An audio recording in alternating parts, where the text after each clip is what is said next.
Back to zero YouTube channel. This is Shivani Keswani और आज मैं आपके लिए एक बहुत ही बढ़िया वीडियो लेके आई हूँ जिसमें मैं आपको समझाने वाली हूँ एडिटोरियल कैसे पढ़ते हैं विथ लाइव एग्जाम्पल। मैं आपको खुद एक बिजनेस स्टैंडर्ड का मैंने एक आर्टिकल रीड किया और वो मुझे काफी अच्छा लगा। बड़ा आर्टिकल है, उसको हम पढ़ेंगे तो आपको सारी निटी-ग्रिटी समझ में आ जाएंगी किस तरीके से आर्टिकल हमें पढ़ना है, कहाँ पे हमें स्पीड तेज कर लेनी है, कहाँ पे हमें स्किम कर लेना है और कौन सी चीजें हमें ध्यान नहीं देनी है, उससे हमें पूरा सार क्या निकालना है।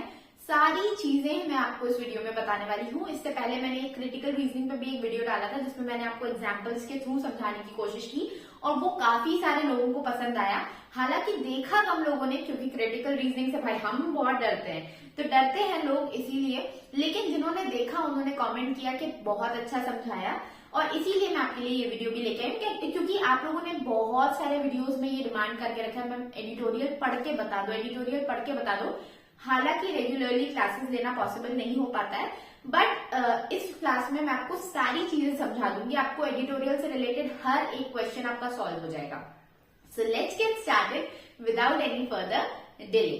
सबसे पहले मैं आपको ये बता दूं कि अनअकैडमी का जो स्कॉलरशिप टेस्ट होने वाला है, फ्री स्कॉलरशिप टेस्ट, वो होने वाला है परसों संडे को। आपका 24 मार्च को 3 बजे होगा। उस स्कॉलरशिप में जरूर पार्टिसिपेट कीजिए, क्योंकि वहां पे न केवल आप अपना स्टैंडर्ड देख पाएंगे बाकी बच्चों के बीच में, बल्कि अपने आप को लाइव टेस्ट कर पाएंगे कि आप कितना कहाँ स्टैंड करते हैं। और तो और वहां पे अगर आप बहुत अच्छा परफॉर्म करेंगे तो स्कॉलरशिप्स भी जीत पाएंगे। जैसे कि अगर आपने 1st से 5th रैंक अचीव की तो आपको 100% स्कॉलरशिप मिल जाएगी। मतलब पूरा अनअकैडमी का जो कोर्स है बैंक का, वो आपको फ्री ऑफ कॉस्ट मिल जाएगा। साथ ही साथ 6 से 25th रैंक होल्डर्स को 75% स्कॉलरशिप, 26 से 100 रैंक होल्डर्स को 50% स्कॉलरशिप और 101 से 500 रैंक होल्डर्स को 25% स्कॉलरशिप। तो जाके जरूर वो टेस्ट दीजिए। वहां पे आपको आरआरबी पीओ प्रीलिम्स लेवल के क्वेश्चंस मिलने वाले हैं। 80 क्वेश्चन होंगे, 45 मिनट्स में वो टेस्ट होगा। हर क्वेश्चन के लिए आपको पर्टिकुलर टाइम मिलेगा, उसी में आपको क्वेश्चन सॉल्व करना रहेगा। बहुत ही बढ़िया आपके लिए एक अपॉर्चुनिटी है, जाके ग्रैब कीजिए। अगर जीतते हैं तो आपको पूरा का पूरा एक सेटअप मिल जाएगा जहाँ पे इतने सारे टीचर्स आपको पूरे सारे कोर्सेज प्रीलिम्स मेंस इंटरव्यू के लिए गाइड करेंगे। प्लस अगर आप नहीं भी जीतते हैं तो आप अपना स्टैंड जरूर देख पाएंगे कि आपको अब कितनी मेहनत करनी बाकी है। तो जरूर वहां पे जाइए, मैं भी आने वाली हूँ। क्वेश्चंस का लेवल जरूर चेक करेंगे साथ में और देते हैं टेस्ट, देखते हैं कितना क्या हो रहा है। आगे बढ़ने से पहले let me tell you very important initiative of our Telegram channel. आप ज्वाइन कीजिए @0shiwani और @0shiwani21 दोनों चैनल्स को ज्वाइन कीजिए। एक मेन चैनल है, एक डिस्कशन चैनल है। आपको कुछ भी, कोई भी पीडीएफ चाहिए जो आप खुद के लेवल पे नहीं सर्च कर पा रहे हैं, आप आके मेरे चैनल पे पूछिए। आपको हमारी टीम हेल्प करेगी, वो सारे सोर्सेज प्रोवाइड करेगी। प्लस आप बहुत सारे क्विजेस होते रहते हैं इंग्लिश में errors, adverb based, preposition based, fill-ups और क्लोज टेस्ट, ये सारे जो भी होते हैं क्विजेस होते रहते हैं। अर्थमेटिक के होते रहते हैं, क्वाड्रेटिक इक्वेशन, नंबर सीरीज वगैरह, स्पीड मैथ्स के, और आपके करंट अफेयर्स का डेली क्विज होता है। 20-30 क्वेश्चंस के क्विजेस होते हैं। तो आपको पूरा, मतलब शाम के टाइम पे 7 बजे के बाद आपको पूरा रिवीजन मॉड्यूल हम प्रोवाइड कर रहे हैं। आइए इस फ्री इनिशिएटिव का पूरा फायदा उठाइए। हमें भी थोड़ा सा बूस्ट मिलेगा कि हाँ ज्यादा लोग पार्टिसिपेट कर रहे हैं, तो हमारे एफर्ट्स भी वेस्ट नहीं जा रहे हैं। तो आइए हमारे साथ जुड़िए टेलीग्राम चैनल पे और साथ में हम अपना जो गोल है वो अचीव करते हैं। ओके, तो आइए सबसे पहले ये एडिटोरियल मैं आपको बता दूं, इसकी हेडिंग क्या है। तो I keep the editorial here. आपको सारी चीजें यहाँ पे दिखती जाएंगी, पढ़ते जाइएगा मेरे साथ साथ और फिर हम उसका मतलब समझेंगे। ठीक है, पढ़ते पढ़ते मतलब समझेंगे, हम पूरा पढ़ने के बाद मतलब नहीं समझेंगे। ठीक है, मैं आपको समझा रही हूँ कि किस तरीके से पढ़ना है। सबसे पहले हेडिंग क्या है, sustaining rapid growth is challenging. मतलब जो ग्रोथ है, ठीक है, हमें तेज ग्रोथ करनी है, उसको सस्टेन करना बहुत चैलेंजिंग होता है। जैसे बोलते हैं ना, हम पढ़ाई से रिलेट करके देखते हैं इसको। हम पढ़ाई में बोलते हैं डेली के हमें 12-12 घंटे पढ़ने हैं। नंबर्स में ही होती है ग्रोथ, जीडीपी नंबर्स में होती है, और रैपिड ग्रोथ मतलब 8%, 9% पर एनम का हम जीडीपी ग्रोथ करें। तो इसी का हम मतलब समझ लेते हैं कि हमें रोज के 10 घंटे पढ़ने हैं, 12 घंटे पढ़ने हैं। तो डेली के 10-10, 12-12 घंटे पढ़ना कोर्स बहुत ज्यादा टफ रहता है। वहीं 8 घंटे की बात करें तो आपके लिए इजी रहेगा, 6 घंटे की बात करें और भी इजी रहेगा। लेकिन वहीं जब नंबर्स हाई हो जाते हैं, उसको सस्टेन करना, मतलब डेली उतना करना, वैसे ही हर साल उतनी ही ग्रोथ करना बहुत टफ और चैलेंजिंग होता है। ये पूरा मतलब जो हमें समझ में आया कि इसमें और क्या क्या चीजें हो सकती हैं इस पैराग्राफ में, वो ये समझ में आ रहा है कि इस पूरे पे हम जीडीपी पे बात करने वाले हैं, किस तरीके से हम सस्टेन कर सकते हैं उस पर बात करने वाले हैं। राइटर का नाम है शंकर आचार्य और ये वर्ल्ड बैंक में रह चुके इकोनॉमिस्ट के तौर पे और हमारे पीएम के जो इकोनॉमिक एडवाइजर जो अभी प्रेजेंटली वी अनंत नागेश्वरन जी हैं, ये भी पहले प्रीवियसली रह चुके हैं economic adviser to our prime minister. ठीक है, तो अब यहाँ पे हम अपना पहला जो पैराग्राफ है वो पढ़ेंगे। In recent months, we have heard a great deal about India becoming a developed country by 2047, Viksit 2047। यहाँ पे मैं आपको स्लो रीड करके दिखा रही हूँ कि कैसे समझना है। धीरे धीरे जब आप ऐसे ही रीड करते रहेंगे, आपकी स्पीड अपने आप गेन हो जाएगी, आप उसका टेंशन मत लीजिएगा। यहाँ पे हम अभी बहुत सारा हल्ला दुल्ला हो रहा है विकसित भारत 2047 को लेके कि हमें डेवलप्ड कंट्री बनना है। डेवलप्ड कंट्री बनना मतलब आपको हाई इनकम कंट्रीज में आना है, और अभी हम किस में आते हैं, लो मिडिल इनकम कंट्रीज। इसके बाद हमें हाई मिडिल इनकम कंट्रीज में आना है और फिर जाके हम कहीं हाई इनकम कंट्रीज में आएंगे। ठीक है, अब it is certainly a very worthwhile objective which connotes not just economic development but many other dimensions of overall societal development। यहाँ पे हमें सिर्फ इकोनॉमी को अपनी बढ़ाना है नहीं, यहाँ पे पर कैपिटा इनकम की बात आ जाती है, तो societal development is also very important.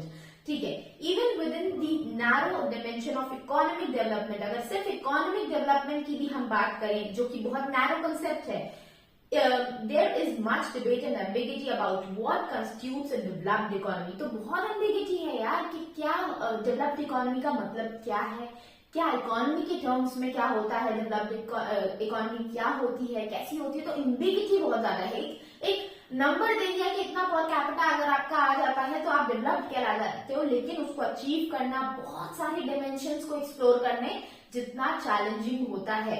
ठीक है, as a first approximation some have taken this to mean a high income country। सबसे पहले तो हम ये कहते हैं कि हाई इनकम कंट्री बनना है, तभी हम डेवलप्ड कंट्री बन पाएंगे, क्योंकि इसका शॉर्ट अगर मतलब देखें तो यही होता है कि आपको हाई इनकम कंट्री वाले स्लैब में आ जाओगे, आप डेवलप्ड कहला जाओगे। As defined by contemporary World Bank categorization of nations according to per capita income, जैसे वर्ल्ड बैंक डिफाइन करती है। From this perspective, it would mean nations with a minimum per capita income of about $14,000 in today's prices and exchange rate। आज की price और exchange rate को देख के हमें $14,000 पर कैपिटा इनकम को क्रॉस करना है। अभी हमारा कितना है, करंटली 2300-2400 यूएस डॉलर है, जो कि हमें बढ़ा के $14,000 करना है अगले 24-25 सालों में। ठीक है, it is important to understand and appreciate that for the vast majority of today's developing nations, जो हमें ये देखना है कि जो majority of developing nations है, मतलब बहुत सारे nations ऐसे हैं जो हमारी तरह डेवलपिंग है आज। ठीक है, और डेवलपिंग नेशन की डेफिनेशन क्या है, लो एंड मिडिल इनकम कंट्रीज। हम लो और मिडिल इनकम कंट्रीज में, हम मिडिल इनकम कंट्रीज में आते हैं, right. The journey to the foothills of high income nations is likely to be long and hard unless they are blessed with bountiful natural resources like oil or critical minerals। बोल क्या रहे हैं कि high income countries की foothills तक पहुंचना, मतलब उसको टच करना, सिर्फ 14,000 वाले जो फिगर है उसको हम टच करें, उसको नीचे से बिल्कुल मतलब 12,000-13,000 तक पहुंचना भी बहुत टफ होता है। इजी आपके लिए तब हो जाएगा जब आपके पास बहुत सारे रिसोर्सेज हैं। ठीक है, और आप ब्लेस्ड हो विद बॉन्टीफुल मतलब बहुत सारे रिसोर्सेज हैं आपके पास, या बहुत सारे मिनरल्स वगैरह हैं। History tells us that, history यही बताती है कि जिनके पास बहुत सारे रिसोर्सेज थे वो इस पायदान को जल्दी टच कर पाए। In the 74 years since 1950, leaving aside some oil-rich nations, अभी हम पिछले 74 साल की बात कर रहे हैं, कुछ ऑयल रिच नेशंस मतलब जो ऑयल बहुत ज्यादा निकालती हैं, प्रोड्यूस करती हैं और एक्सपोर्ट करती हैं, उन कंट्रीज को छोड़ के only small number of countries have made the transition. मतलब ऑयल रिच कंट्रीज तो ऑब्वियसली बहुत ज्यादा डेवलप हो गई हैं, लेकिन उसके अलावा जिनके पास ऑयल नहीं था वो बहुत ही कम नंबर ऑफ कंट्रीज हैं जो इस ट्रांजिशन को ले पाई, मतलब डेवलप बन पाई बिना किसी ऑयल के खदानों के, ठीक है। They include a few well-off nations in Latin America like Chile and Argentina. Let me tell you one thing, यहाँ पे आपका जनरल नॉलेज बहुत हेल्प करता है। अभी रिसेंटली न्यूज में भी था, चिली, अर्जेंटीना और बोलीविया, ABC, अर्जेंटीना, बोलीविया और चिली, ये तीनों एक लिथियम ट्रायंगल नाम से जाने जाते हैं। यहाँ पे लिथियम के बहुत सारे रिसोर्सेज हैं। हालांकि लिथियम पहले इतना ज्यादा न्यूज में नहीं रहता था, लिथियम को इतना एक्सप्लोर नहीं किया जाता था, लेकिन अब लिथियम का बहुत ज्यादा मतलब एक्सप्लोर करने वाले हैं और लिथियम का बोलबाला होने वाला है। तो ये कंट्रीज ने पहले उस टाइम पे जब लिथियम नहीं इतना एक्सप्लोर हुआ था, उन्होंने बहुत अपने नेशन को डेवलप बनाने में मेहनत की। And in southern Europe like Greece and Portugal that were already close to being high, ये 1950 में ही क्लोज पहुंच गए थे हाई इनकम कंट्रीज बनने के। End of course the development exemplars from east Asia including south Korea, south Korea ने भी बहुत एग्जाम्पलरी, मतलब उसका एग्जाम्पल एक अलग है, उसकी आप किसी दिन डेवलपमेंट स्टोरी पढ़ना कि किस तरीके से इन्होंने अपनी इकोनॉमी को शूट किया है। इनका इकोनॉमी का शूट होने का जो मेजर रीजन है वो इलेक्ट्रॉनिक्स इंडस्ट्री, इन्होंने ह्यूज डेवलपमेंट किया है, ह्यूज इन्वेस्टमेंट किया अपनी इलेक्ट्रॉनिक्स पे, और आज हम बहुत सारा कुछ इलेक्ट्रॉनिक्स से रिलेटेड वहां से इम्पोर्ट भी करते हैं, ठीक है।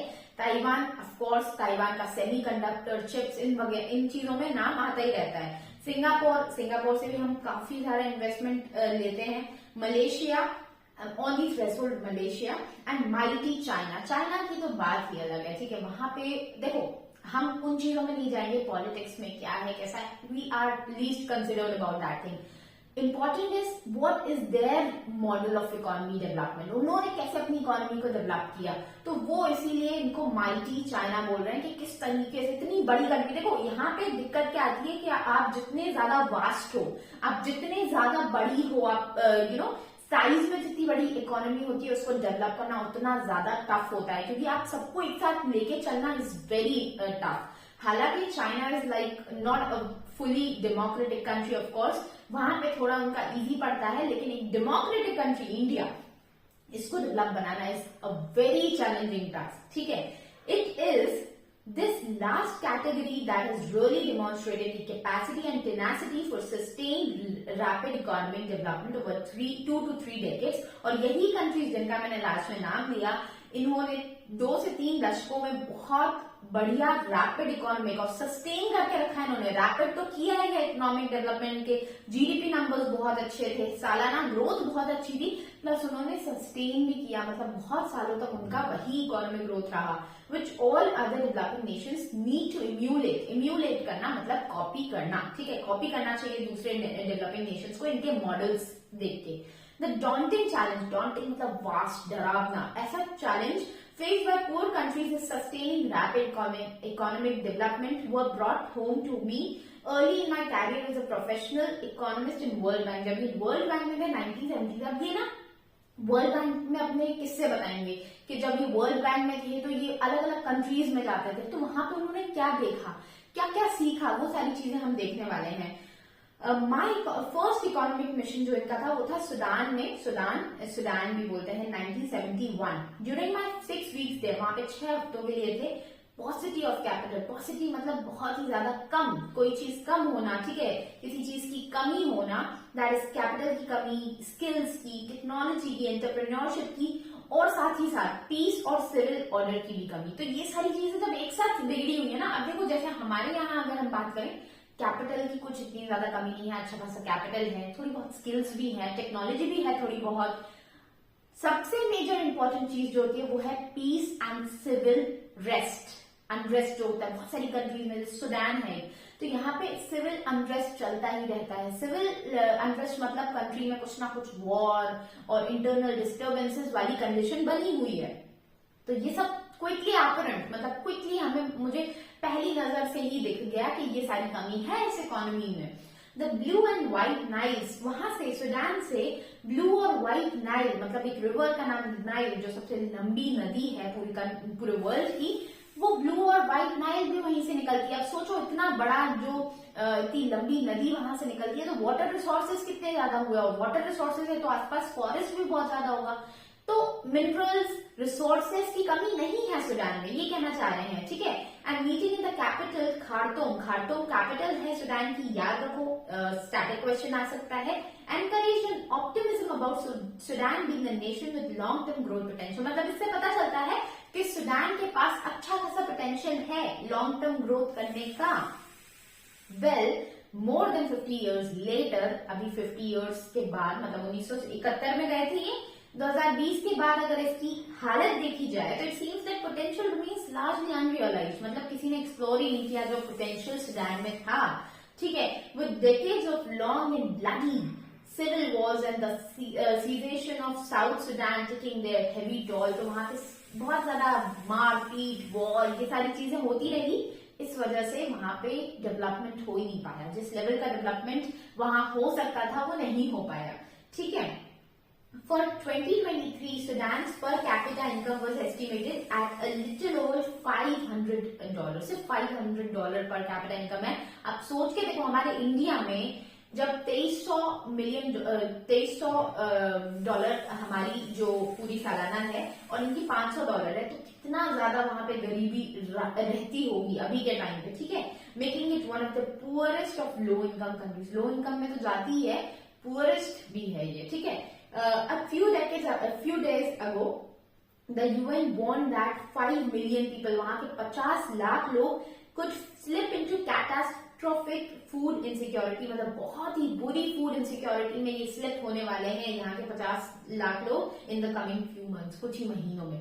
तो मतलब कितनी बड़ी बात है, आप देख रहे हो कि इतने सारे रिसोर्सेज होने के बाद भी if you don't have that maturity, if you don't have that आपके पास छोटी चीजों से उठने की ताकत नहीं है, तो आप फिर वहीं फंसे रह जाते हो।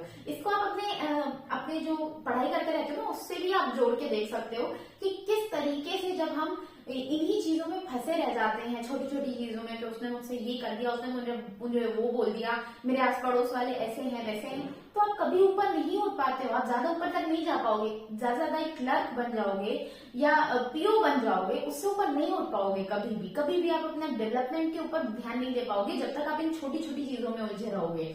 वही चीज यहाँ पे सूडान का एग्जाम्पल बताता है कि वो लोग अपनी ही फाइट्स में इतने ज्यादा उलझे रहे कि उनके पास इतना लॉन्ग टर्म पोटेंशियल होते हुए भी दे आर नोवेयर। कहाँ पे है वो? $500 उनकी पर कैपिटा इनकम है, ठीक है। आगे बढ़ते थे। Following year I was part of a bank's mission to the Federal Republic of Yugoslavia, फिर मैं यूगोस्लाविया गया। As we toured the prosperous provincial capitals of Belgrade, Zagreb, Ljubljana, अब ये जो नाम है ना, इनको जल्दी जल्दी पढ़ते जाओ, नहीं पढ़ने आ रहे हैं तो छोड़ दो, कोई दिक्कत नहीं है, इनको याद करके हमें कुछ नहीं करना है। And Sarajevo, among others, we were struck by the developed country quality of urban infrastructure. वहाँ पे इतना बढ़िया urban infrastructure था और fairly prosperous standard of living बहुत अच्छा, लोग बहुत ही prosperous हैं, लोगों के पास बहुत पैसा है, आलिशान बिल्कुल मतलब अच्छे से रहते हैं। अब until the late 1970s, अब late 1970s में इस कंट्री का क्या हाल हुआ? The country was one of the fastest growing in Europe. Europe में fastest growing थी ये कंट्री, ठीक है। Despite the change of economic regime, इन्होंने इकोनॉमिक regime भी अपनी चेंज की, मतलब जिस तरीके से इनकी इकोनॉमी चलती थी, पहले इनका सोशलिस्ट पैटर्न प्लानिंग था, मतलब कि सरकार सारे रिसोर्सेज रखती है और सरकार ही डिस्ट्रीब्यूट करती है। फिर इन्होंने मार्केट सोशलिज्म में गए कि मार्केट की डिमांड सप्लाई के हिसाब से प्रोडक्शन होगा, डिस्ट्रीब्यूशन होगा। इतना बड़ा चेंज करने के बाद भी कंट्री फास्टेस्ट ग्रोइंग है, ठीक है। All under the watchful I of the war time national hero, वहां के वॉर टाइम नेशनल हीरो थे मार्शल जोसेफ ब्रॉज टीटो। उनकी डेथ के बाद 1980 में, उनकी डेथ के बाद, after his death in 1980, the country fragmented as the constituent republics were caught up in bitter rivalries. फिर लड़ाइयां हुई और कंट्री के टुकड़े टुकड़े हो गए, ठीक है। Which pave the way to bloody ethnic conflict and the wars of 1990s में यहाँ पे वॉर्स हुई, बहुत खून खराबा हुआ, ये सारी चीजें हुई। प्रोविंशियल रिपब्लिक बिकेम नेशंस, बहुत सारे नेशंस बन गए, Serbia, Croatia, Slovenia, Montenegro, Bosnia, Macedonia, Kosovo, ये सारे टुकड़े हो गए यूगोस्लाविया के। Today all are in the high income category, सारे हाई इनकम कैटेगरी में है, but there is no Yugoslavia, Yugoslavia नहीं बचा, ठीक है। In the mid 1970s, I worked for a couple of years in Tanzania, poor East African nation which was experimenting with a version of socialism and rural semi-collectivism. तो इन्होंने Tanzania में भी थोड़ा काम किया. 50 years later, after many ups and downs, आज 50 साल बाद उसको देखता हूँ तो इस per capita income in 2023 was estimated at about $1,300. ठीक है, towards the low end of the lower middle income category. तो लोअर मिडिल इनकम कैटेगरी में ये आते हैं. In comparison, India's development journey since 1950 has been much better, but not stellar. Stellar मतलब कुछ बहुत ज्यादा अच्छा नहीं, लेकिन बेहतर रहा है. For 3 decades up to 1980, as the country experimented with socialism, planning, inward-looking development, economic growth was modest, averaging less than 4%. तो यहाँ पे इन्होंने क्या बोला कि पहले 3 डेकेड्स तक तो कंट्री की जो एक्सपेरिमेंट कर रहा था कंट्री अपने साथ के क्या सोशलिज्म में जाना चाहिए, प्लानिंग कैसे करनी चाहिए, इनवर्ड लुकिंग हमें स्ट्रैटेजी रखनी चाहिए. ठीक है, ज्यादा से ज्यादा डेवलपमेंट हमें कहा इनवर्ड मतलब कि हम बाहर से इंपोर्ट नहीं करेंगे, अपनी सेल्फ सफिशिएंट बनेंगे. ये सारी कंट्री की वो थी. ठीक है, आइडियोलॉजीज थी. तो इकोनॉमिक ग्रोथ मोडेस्ट थी, कम थी, एवरेजिंग लेस देन 4%. तो यहाँ पे 4% तक जीडीपी हमारी उस वक्त थी. After the major reforms of early 1990s, तो 1990s के जो मेजर रिफॉर्म्स हुए, जो एलपीजी रिफॉर्म्स आए थे, liberalisation, privatisation and globalisation, after the major reforms growth accelerated markedly to average 6% तक ग्रोथ जाने लग गई. ठीक है, in the last 30 years including a spurt of nearly 8% between, फिर 8% भी हुआ between 2002-3 और 10-11 में हम 8% भी टच करने लगे थे. But as Chief Economic Advisor V. Anant Nageshwaran has recently emphasized, such growth was not sustained. ये sustain नहीं कर पाई, थोड़ा टाइम के लिए हुई और फिर गायब हो गई. फिर वापस हम लो ग्रोथ में जा रहे हैं. एवरेज हमारा भाई 6% निकल पा रहा है. Yet this is what we need to do to attain the foothills of developed country status in the economic dimension by 2047. लेकिन हमें कहाँ 2047 तक हमें पहुंच जाना है, 14,000 की लाइन में पहुंच जाना है. Several studies, including one by the Reserve Bank last summer, has shown that the Indian economy has to grow by 8% between 2022 to 2047. मतलब हमें हर साल 8% तक ग्रोथ करनी पड़ेगी अगर हम $14,000 वाला कट ऑफ क्लियर करना चाहते हैं in today's prices to join the band of high income nations. अगर हम high income nations, developed country बनना चाहते हैं तो we need a good amount of growth and that is 8% per annum or more than that, not less than that. ठीक है, फिर क्या बोल रहे हैं, if 8% growth can be maintained, अगर हम मेंटेन कर पाए 10 सालों तक तो हमारा पर कैपिटा इनकम इंडोनेशिया की पर कैपिटा इनकम जितना हो जाएगा, जितनी आज उसकी है, ब्राजील की हो जाएगा. और फिर उस ब्राजील की इनकम को हम कब टच कर पाएंगे, आफ्टर सेकेंड 10 years, एंड हम एक्सीड कर जाएंगे $14,000 by 2047. But this is simply arithmetic. ये तो अर्थमेटिक है कि हमने सोच लिया कि इस तरीके से हम ग्रोथ करते रहे इतने परसेंटेज पे तो हम इस कंट्री को टच कर लेंगे, फिर उसके 10 साल बाद इस कंट्री को टच कर लेंगे और उसके बाद हम अपना डेवलप हाई इनकम कंट्रीज में अपना नाम शुमार कर लेंगे. द एक्चुअल ट्रैजेक्टरी ऑफ हमारी इकोनॉमी की एक्चुअल ट्रैजेक्टरी किस पे डिपेंड करती है, and will depend greatly on global economic and geopolitical context, the nature of technological process, the looming perils of climate change, water scarcity, energy availability and a host of other external factors.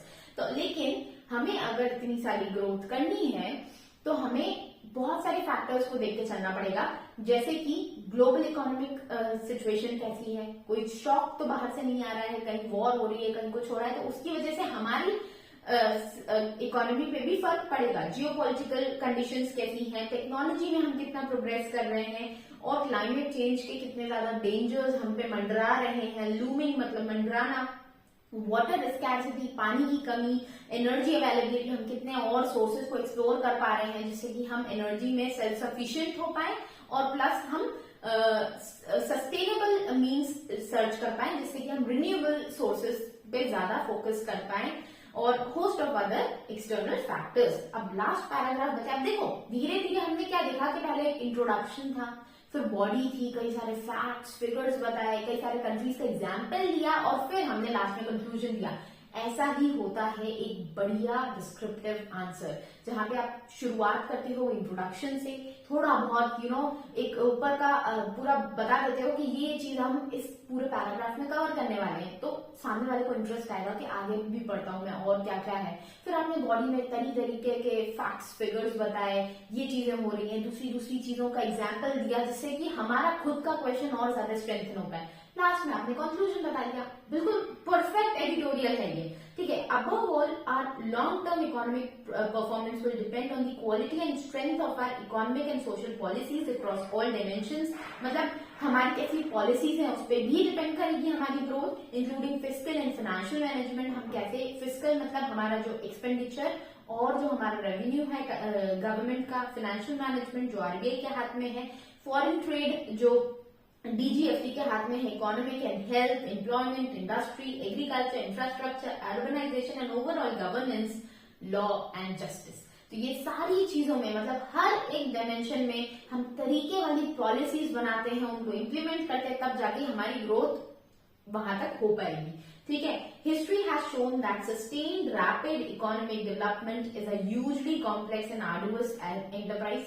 बहुत खतरनाक, बहुत ज्यादा मेहनत मांगने वाली ये exercise है, जिसमें हम अगर रैपिड सस्टेन्ड ग्रोथ करना चाहते हैं तो with a great deal of luck and circumstances thrown in. और यहाँ पे हमें लक भी बहुत सारा चाहिए पड़ेगा, क्योंकि हम अपने लेवल पे तो चलो सारी चीजें बढ़िया कर रहे हैं, हम अपने कंट्री के लेवल पे सारी चीजें बढ़िया कर रहे हैं, लेकिन अगर कोई एक्सटर्नल शॉक आ गया तो हमारे पूरे एफर्ट्स पानी में मिल जाएंगे।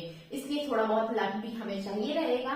It is against this background that we await the government's long term plans and policies to achieve the worthy goal of a developed India by 2047। तो यहीं पे हमारा आ जाता है, यही बैकग्राउंड है कि आप देखते हैं कि गवर्नमेंट के लॉन्ग टर्म गोल्स और लॉन्ग टर्म पॉलिसीज क्या होती हैं, जिसमें हम विकसित भारत बन पाएंगे। तो ये था पूरा का पूरा आर्टिकल। आई होप सारी चीजें आपको क्लियर हैं, समझ में आई हैं, किस तरीके से पढ़ते हैं वो सारी चीजें मैंने आपको बता दी, सारी चीजें आपको समझ में आ गई हैं। अब लास्ट के कुछ पॉइंट्स मैं आपको क्लियर कर देती हूँ। तो यहाँ पे ना पढ़ने के लिए सबसे जो इम्पोर्टेंट चीज है वो है कि आप अपना पूरा दिमाग, अपना पूरा फोकस उस आर्टिकल में रखो, वरना आप चीजें भूल जाओगे। कई सारे लोगों को दिक्कत होती है ना कि हम आगे पढ़ते जाते हैं, पीछे का भूल जाते हैं। भाई क्यों भूल रहे हो पीछे का? और याद रखना भी नहीं है, आपको सिर्फ सेंस कैच करना है कि उस पूरे पर्टिकुलर पैराग्राफ में क्या सेंस था, ठीक है, वो आपने कैच कर लिया। मैंने आपको बताई ना चीजें किस तरीके से चीजें हमें रिलेट करते जाना है, और फिर भूल जाओ ना, कोई दिक्कत नहीं है, बट सेंस आपको समझ में आ जाना चाहिए। उस एडिटोरियल को हमने सुबह पढ़ा था, तो उसमें क्या क्या था, सेंस क्या था उसका, ठीक है, ये चीज समझ में आ गई। और बाकी थोड़ी बहुत वोकैबुलरी होती है तो वो हम गूगल से सर्च करके देखते जाएंगे, बार बार देखेंगे समझ में आ जाएगा, ठीक है। और एडिटोरियल शुरू में पढ़ने में थोड़ा सा टफ लगेगा। देखो अभी हमें आधा घंटा हो गया एक आर्टिकल पढ़ते हुए, लेकिन क्योंकि मैं आपको समझाती भी जा रही थी, तो आपको भी शुरू में एक आर्टिकल, ये बड़ा वाला आर्टिकल था, लॉन्ग आर्टिकल था, इसको पढ़ने में आपको आधा घंटा लगेगा, क्योंकि आप खुद को समझाओगे, है ना। जैसे मैंने आपको समझा वैसे आप खुद को समझाओगे, वोकैबुलरी सर्च करोगे जाके गूगल पे, तो आधा घंटा लगेगा। धीरे धीरे करके ये आर्टिकल अगर मैं खुद से पढ़ू ना, तो मैंने आज पढ़ा था इसको 7-8 मिनट में मैंने कंप्लीट कर लिया था। बल्कि आज मैंने इसको थोड़ा सा और डिटेल में पढ़ा, क्योंकि मुझे खुद पढ़ाना था, तो 7-8 मिनट लग गए, वरना मुझे 5 मिनट ना लगे इस आर्टिकल को कंप्लीट करने में। इसीलिए मैं आपको समझाती हूँ चीजें कि ये ना बहुत तेज आपकी स्पीड हो जाएगी। आपको मतलब आप कुछ कुछ चीजें बिल्कुल छोड़ भी दोगे ना, तो भी आपको समझ में आ जाएगा कि वहां पे वही लिखा होगा, क्योंकि आपको सेंस डेवलप होने लग जाएगा कि आर्टिकल में वो जो बंदा ऑथर है, जो लिख रहा है, वो क्या क्या सोच के लिख रहा है, क्या लिखने वाला है, सब कुछ समझ में आ जाएगा आपको। तो चीजें क्लियर है, मुझे लगता है अब जाने का टाइम आ गया, मतलब अगले वीडियो में मिलेंगे हम। बाकी मेरे एफर्ट्स अच्छे लग रहे हो तो जरूर जरूर आप सब्सक्राइब कीजिए चैनल को, कमेंट कीजिए जो भी आपको समझ में आया, कैसा लगा, क्या लगा। थोड़ा सा लंबा लेक्चर था, लेकिन पढ़ाना जरूरी था, क्योंकि आपको पूरी चीजें समझानी थी। बाकी मिलते हैं नेक्स्ट वीडियो में, तब तक के लिए टेक केयर, बाय बाय।